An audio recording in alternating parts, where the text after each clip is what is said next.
If you go on Facebook, a New York Times article looks exactly like a Breitbart article, which is, it looks exactly like a Newsmax article, and then you choose the one you like, and then you like it to your friends, and sooner or later you've created a cocoon of information and a kind of thought bubble that you then live in.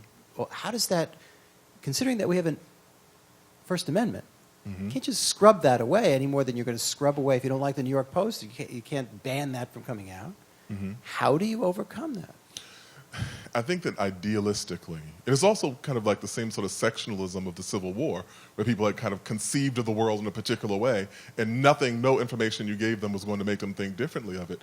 But I think that ideally, this is where kind of local reporting and small news organizations, which have been so decimated in the past 10, 15 years, stood in the gap.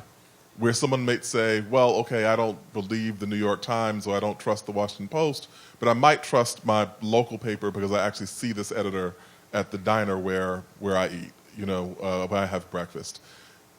I don't know how that gets translated or how that gets reinforced, but there has to be a model in which we're not simply a metropolis, these large metropolitan areas, dictating reality to these other communities that have a built-in cynicism and skepticism about anything that comes from these particular places.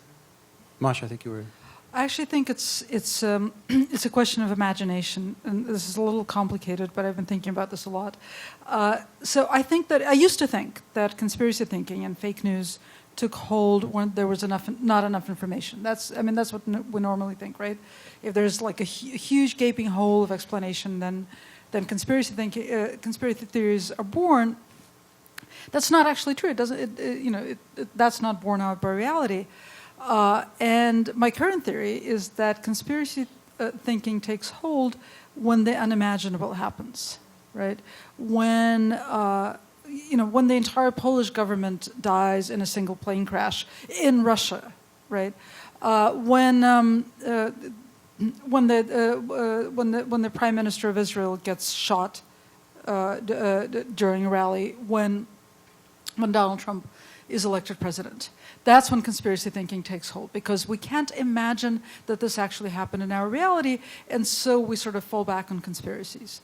I enthusiastically agreed with your idea of that this is solved idealistically, although I think that maybe it's the same thing, maybe it's something quite different that I'm thinking, but I think that there has to be something else that speaks to the imagination. Maybe it's a vision of the future that takes us beyond this current unimaginable moment, that allows us, to create a vision of the future based on fact-based reality, rather than hopelessly try to look for explanations for something that we can't assimilate.